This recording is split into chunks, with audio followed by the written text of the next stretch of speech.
Alright, this is video, I don't know, I think like 6 on the Dodge Ram valve body shift kit installation. Okay, mine is already all finished up. I put it all together. I got all the solenoids and everything back in, but I got another one here. I'm going to show you a couple of the modifications that I've done to it. One of them is this plate, valve body plate here. This is the smaller one. What happens here is in this midsection of your valve body, you have this channel right in here. In the shift kit comes with a little guide that you would slide into there, and it gives you a reference point to make a hole. So basically when this plate is put underneath it, what you're doing is drilling a hole right there into the bottom plate. So you're going to have fluid flowing freely through this, through the plate into the other side of the valve body. So you're making a hole in the plate. That's basically what's going to be done here.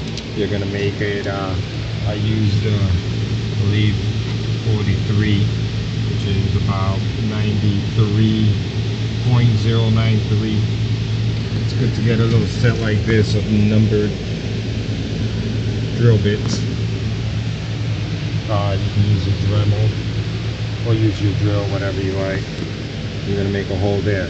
Then you're going to take, mine's came with it comes with another plate like this, a valve body plate, the larger one.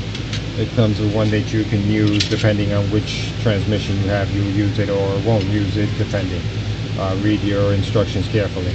But on this plate that I installed, there was a number of places where you were going to drill the holes bigger.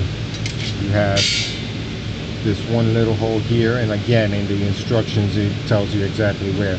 You're going to drill it between 0.076 to like 0.093.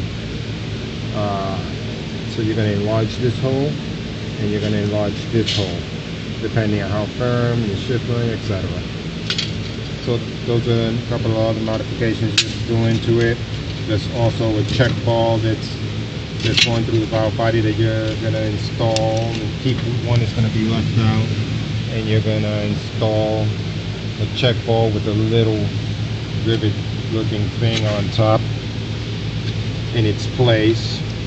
So just remember to follow the instructions carefully, but it's not incredibly difficult. Now at this point all I have left is a couple of the springs that I will be installing now into the accumulator. It has different new springs getting put in there. You have the springs going on the valves here. You have a couple of springs that will be going on there. These are the old springs.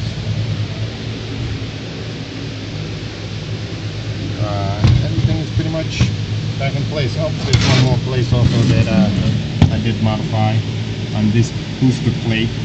Actually, there's a P1740 code that comes up all the time on these transmissions. Comes with a new booster bracket. Holds the spring in place. It's much thicker than the original one that breaks all the time. On when you get a lot of boost, you break this bracket often. So now this one is a lot thicker than the one that comes stock with it. You can see the stock one here. That's the new upgraded version.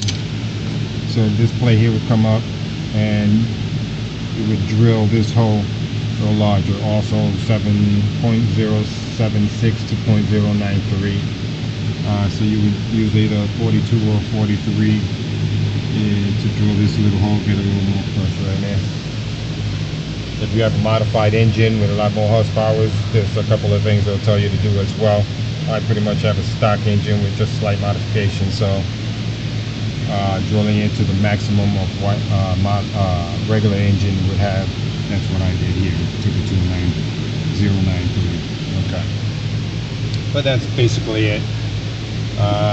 Again, follow the instructions carefully. A new boost, a new plate installed underneath the solenoid back there, underneath the governor solenoid. That's pretty much it. Now it's just basically putting in the accumulators. You got new springs that come in for that one, and high tension springs, so we'll leave all the old ones in those all out. These won't get used. You'll use all the new ones. They're all color coded so you don't mess up.